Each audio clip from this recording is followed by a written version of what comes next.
டிகிரூஸ் தமிழ் நெஞ்சங்களுக்கு வணக்கம். சட்டமன்றத்துல நடக்கிறத பார்த்தா சிரிக்கிறதா அழுகிறதான்னு தெரியல. ஒரு நிமிடத்துக்கும் பல லட்சம் ரூபாய்கள் செலவில் ஒத்தனை திட்டிக்கிறாங்க. நம்ம பிரச்சனையே பார்க்கல. கிட்டத்தட்ட தமிழகத்திற்கு சென்னைக்கு மிக அவசியமான அந்த ஏர்போர்ட்டை நிறுத்திவிட்டு நேற்றுக்கு ஃபுல்லா என்னது முஸ்லிமை பற்றி திமுக என்ன சொல்லிச்சுன்னு ஒரு எம்எல்ஏ சொல்ல, இல்லைன்னு இந்த பக்கம் ரெண்டு பேரும் போய் கடைசியில அவர் போய் ஆதாரங்களை கொடுத்தும் சபாநாயகர் இல்ல இது இரு சமூகங்கிறதுனால வேண்டாம் அப்படிங்கிறார். சட்ட இதுக்கு என்னங்க அர்த்தம்? நேற்றைய தினம்தான் அலகாபாத் உயர் நீதிமன்றத்தில் ஒரு தீர்ப்பு வந்திருக்கு. இப்ப தமிழ்நாட்டு நீதிமன்றங்கள் கொடுக்கிற தீர்ப்பை இவங்க எடுக்க மாட்டாங்க. அதே கோயம்புத்தூர்ல 48 பேர் செத்து போனாங்களா இல்லையா? அத்வானி வந்த பொழுது யாருங்க குண்டு வச்சாங்க? எதுக்காக குண்டு வச்சாங்க? முஸ்லிம் பயங்கரவாதிகள் வைத்தது தானே அது. பஹல்காம்ல என்னங்க பண்ணாங்க? இங்க இருந்து டூரிஸ்ட் போனா வந்தவர்களில் ஆண்களை தனிமைப்படுத்தி பேண்ட் அவுத்து சுன்னத் செய்யலங்கிறத பார்த்து களிமா சொல்ல தெரியலன்னு அப்புறம் கொண்டாங்க. இது என்ன பயங்கரவாதங்க இது? பயங்கரவாதிகள் மதத்தினால் செய்தார்கள். நான் முஸ்லிம் கொல்லுவேன், நீ கடவுளை நம்புற, ஏன் அல்லாஹ்வை நம்பலன்னு தான் கொன்னாங்க. 95% முஸ்லிம்கள் நல்லவர்கள். ஆனால் பெரும்பாலான ஜமாத்துகள் அல்லது மௌல்விகள் இவர்களை வஹாபியர்கள் தூண்டுகிறார்கள். இதுதான் பிரச்சனை. நான் திருவல்லிக்கேணி ஐஸ் ஹவுஸ்ல 10 வருஷம் குடியிருந்தேன். ஒரு 20 வருஷத்துக்கு முன்னாடி 100க்கு 2 பேர் கூட ஹிஜாப் போட மாட்டாங்க. ரொம்ப மீறினா துண்டை போட்டு வெளில வருவாங்க. இன்னைக்கு 100க்கு 8 பேர் பர்தா போட்டு வராங்க. கருப்பு கலர்ல சாக்கு நாத்தம் அடிக்க. ஹிஜாப் பர்தா போன்றவை கண்ணியத்தை கெடுக்கின்றன. மனுஷன் நேர்மை, கடவுள் நம்மளை எப்படி படைச்சானோ அப்படியே இருக்கலாம். கொஞ்சம் மறைக்கணும், மறைக்க வேண்டியது. அளவுக்கு அதிகமா மறைச்சாலும் தப்பு, அளவுக்கு அதிகமா காட்டினாலும் தப்பு. நடுநிலையா இருங்க. இந்த ஹிஜாபுங்கிறது குரான்லயோ அல்லது ஹதீஸ்லயோ நேரடியாக அனைவருக்கும் சொல்லப்படவில்லை என்று பல தீர்ப்புகள் வந்திருக்கு. நேற்றைய தினம் அலகாபாத் உயர் நீதிமன்றத்துல வந்திருக்கு. அவ்வளவு அலகாபாத் உயர் நீதிமன்றத்தில் ஒரு பள்ளிக்கூடத்தில் படிக்கும் பெண்கள், அதுவும் 10th வரைக்கும் போடாதவர்கள், +1ல 2 பெண்கள் மட்டும் கேட்டிருக்காங்க. அப்பொழுது அதை வழக்காக எடுத்துக்கொண்டு அதுல ஒரு நீதிபதி முன்னிருந்து முஸ்லிம், இன்னொருவர் 2 நீதிபதிகள் கொண்ட பெஞ்ச் முஸ்லிம் மதத்தின் குரான் அல்லது ஹதீஸ் அடிப்படையில் அது கட்டாயம் இல்லை என்று கூறியிருக்காங்க. இதே தீர்ப்பை 2018ல யாரு நீதிபதி முஷ்டாக் முகமதுன்னு சொல்லிட்டு கேரளாவில் என்னது கிறிஸ்து ராஜா பள்ளிங்கிற பள்ளியில் வந்தப்ப தீர்ப்பு கொடுத்தார். இப்போ இந்த இவர்தான். அப்ப யாரும் கேட்கலைங்க. திருப்பி 2022ல உத்தரப்பிரதேச தேர்தல் போது மீண்டும் அதை கர்நாடகால எங்க அந்த கேரளா தீர்ப்புக்கு பிறகு இன்னும் முக்கியமான ஒரு நிறுவனம் கேரளா இருக்கிற முஸ்லிம் எஜுகேஷனல் சொசைட்டி, இவங்களுக்கு 150 ஹை ஸ்கூல் மற்றும் காலேஜ்கள், இதில் எல்லாவற்றிலும் ஹிஜாப் தடை செய்யப்பட்டது. நீங்க ஹிஜாப்னு இன்னும் சொல்ல போனா ஈவேரா மணியம்மை பல்கலைக்கழகத்துல இந்த வருஷம் ஸ்டூடெண்ட் அட்மிஷன்ல ஹிஜாபை போட்டுட்டு ஒரு பெண். பள்ளிக்கூடம்னா அனைவரும் ஒரே டிரெஸ்ல இருக்கணும். இன்னும் சொல்ல போனால் சிபிஎம் ஆண்களும் பெண்களும் ஒரே டிரெஸ்ல இருக்கணும்னு சொல்லிட்டு யூனிசெக்ஸ் அப்படின்னு ஒரு யூனிஃபார்மா கொண்டு வர பார்த்தாங்க, முக்கா பேண்ட் மாதிரி. தயவு செய்து யூனிஃபார்ம் எதுக்கு வந்தது? பணக்காரன் ஒரு டிரெஸ், ஏழை ஒரு டிரெஸ், அதுலயும் பாலியஸ்டர், இதுக்கு விலை உயர்ந்த டிரெஸ், இதெல்லாம் போகணும்னு. அனைவரும் சமம், உங்க கண் அனைவரும் சகோதரின்னு பார்க்கட்டும். நீங்கள் இப்படி உங்களை மறைத்துக் கொள்வது கண்ணியம் அல்ல. இது மனிதர்களை கெடுக்கிறது. அளவுக்கு அதிகமா மூடுறதும் தேவையில்லை, அளவுக்கு அதிகமா திறக்கிறதும் தேவையில்லை. பார்க்கிற பெண்ணை எல்லாம் அனுபவிக்கிறதுக்குன்னு சொன்னா தப்பு. மகளா மருமகளா வளர்ப்பு மகளை திருமணம் செய்து கொண்ட ஈவேரான்னு சொல்லி அண்ணாதுரை எழுதுறாரு. உங்களை அப்பா அப்பான்னு அழைச்சவர்னு அந்த 1940 அந்த இதுவும் நம்ம கிட்ட இருக்கு. பிரச்சனை அனைவரும் சமமாக பாருங்கள். உங்கள் மனைவியையும் தவிர மற்ற எல்லோரையும் வயதிற்கேற்ப தாயாக சகோதரியாக பாருங்க. அவங்களை மூடிக்கிட்டு வரணும்னு அவசியம் இல்லை. அதுவும் பள்ளிக்கூடங்களில், கல்லூரிகளில், அலுவலகங்களில் தேவையில்லை. ரொம்பவும் அதிகமான கூட்டம் இருக்கிற இடத்துல வேணும்னா அது கூட தேவையில்லை. இன்னும் சொல்ல போனா கல்யாணத்துல பொண்ணையே காட்டாம வைக்கிறாரு ஆடு புருஷன் சொல்லப்படுற அமீர். எனவே இது முழுக்க முழுக்க கோயம்புத்தூர்ல திரு இவர் வந்ததுன்னா, கோயம்புத்தூர்னு சொன்னா மான்செஸ்டர் ஆஃப் சவுத் இந்தியான்னு பேருங்க. அந்த கிளைமேட்ல இருக்கிற அந்த சில்னஸ்னால அங்கே தறிகள் நன்றாக இயங்கும்னு மில்லு இருந்து அவ்வளவு மில்கள் இருந்தன.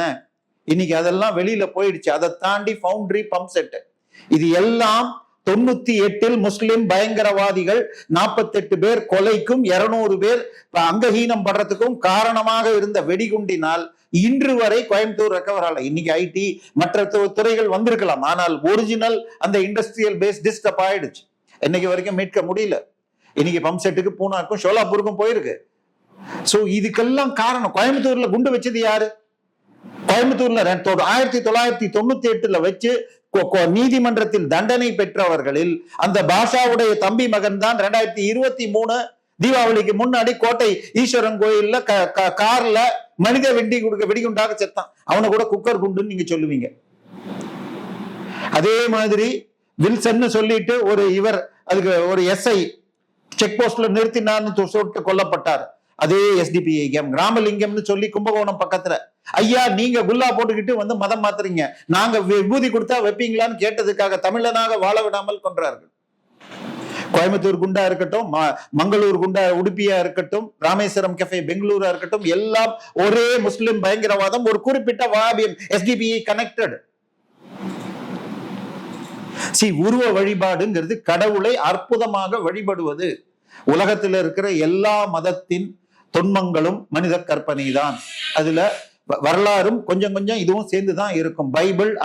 பைபிளின் பழைய ஏற்பாட்டின் முதல் 5 நூல்களுக்கு பேரு தோரான்னு பேரு ஹீப்ரூல, அதை அரபில தௌரத்தும்பாங்க.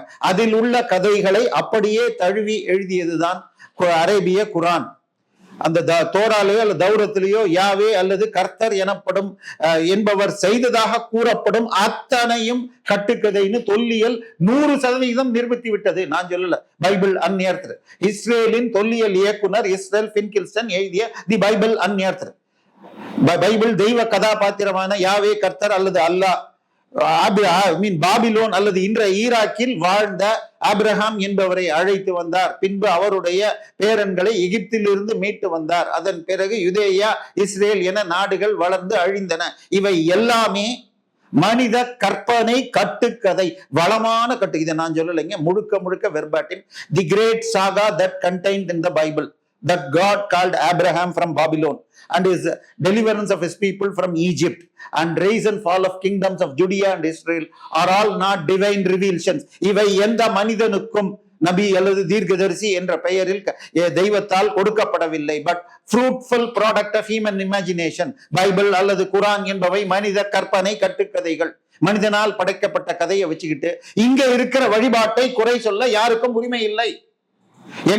எங்க வீதி வழியா இது கோவில் ஊரெல்லாம் போக கூடாது, இங்க மேளம் வாசிக்க கூடாது. எத்தனை இடத்துல இந்த சண்டையை போடுறீங்க? உருவ வழிபாட்டை கேலி செய்யறது யாரு? விஜயை கத்தோலிக்கர், அவர் உருவ வழிபாட்டுக்காரர்னு மற்ற கிறிஸ்தவர் கேலி செஞ்சதே என்கிட்ட இருக்கு, அதையும் சேவ் பண்ணிருக்கு. சார், கடவுளை நீ எப்படி எல்லாத்தையும் பாக்குறியோ அப்படிதான் கடவுளை உணர முடியும். அதுக்குதான் கோயில் உருவ வழிபாடு. கற்றதனால் ஆய பயனன்கொள் வாளறிவன் நற்றால் தொழார் எனின். வாளறிவன்னா அனைத்து அறிவுமானவன். நான் இப்ப யூடியூப்ல இன்னைக்கு ஏத்திட்டா உலகத்துல யார் வேணாலும் இந்த செகண்ட்ல இருந்து பார்க்கலாம்.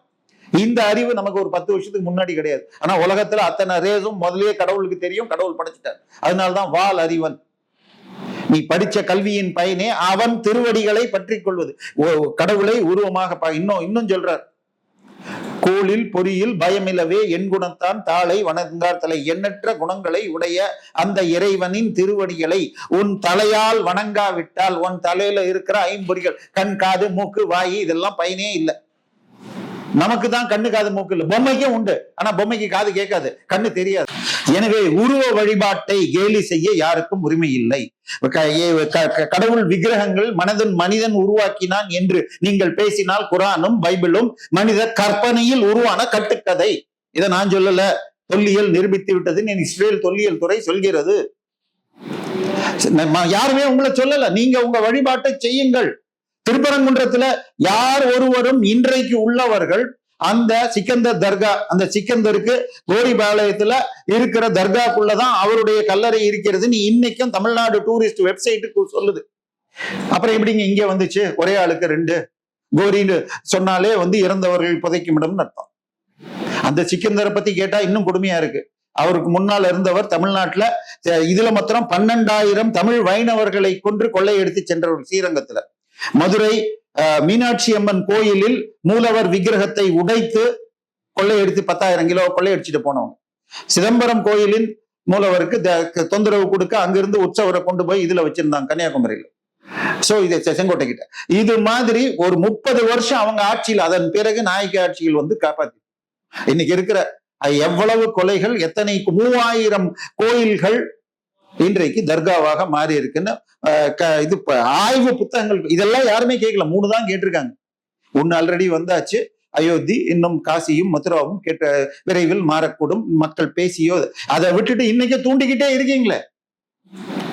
நீங்க உங்க தொழுகையை பண்ணுங்க, யாருமே ஆனா அங்க கொண்டு போய் ஆடை வெட்டுவேன் மாடை வெட்டுவேன், தர்காக்குள்ளேயோ இதுக்குள்ளேயோ வெட்டுறதுக்கு உரிமையே முஸ்லிம்ல கிடையாதுங்க. ஹதீஸ் என்ன சொல்லுது தெரியுமா?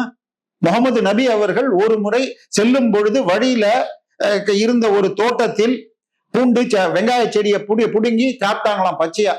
அவரோடு போனதுல ஒரு 2-3 பேர், மீதி இருந்தவர்கள் முகம் சுழிக்க, எப்படி நம்மில் சிலருக்கு இந்த வாடைகள் பிடிக்கவில்லையோ அது போல தெய்வங்களுக்கு வானவர்களுக்கு, வானவர்னா அந்த அல்லாஹ்க்கு பல்வேறு தேவர்கள் உண்டுன்னு அர்த்தம். சோ அந்த வானவர்களுக்கும் பிடிக்காது. எனவே இது ஜீரணமான பிறகு நாளை என்னோடு வாங்க. உள்ள சாப்பிட்டு இருந்தா கூட அந்த பூண்டு வெங்காயம் போட்ட உணவுகளை மசூதிக்கு தொழுகைக்கே வர வேண்டாம்னு சொல்லி இருக்க. ஆனால் வேண்டுமென்றே தூண்டப்படுகிறது.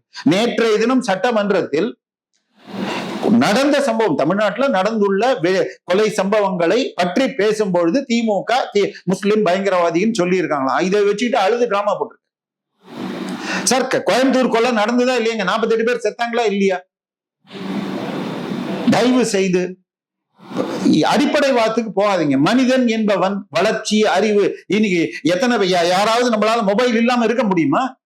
இல்லன்னா ட்ரெயின் டிக்கெட்ல இருந்து சினிமா டிக்கெட் வரைக்கும் வாங்க, இன்னும் பேமெண்ட் கூட பண்ண முடியாது.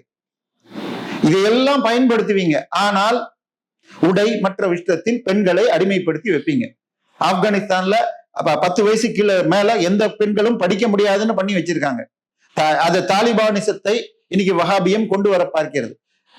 ஆடு புருஷன் அமீர் என்பவர் தன் மகளை கல்யாணத்துல கொண்டு உட்கார கூட வைக்கல. இதெல்லாம் அறிவுள்ள சமூகத்துக்கு விரோதமா போகுது. இதெல்லாம் வஹாபி சிந்தனைகள். 98% முஸ்லிம்கள் இப்படி இல்லை, ஆனால் வஹாபியம் அதிகமாகிறது.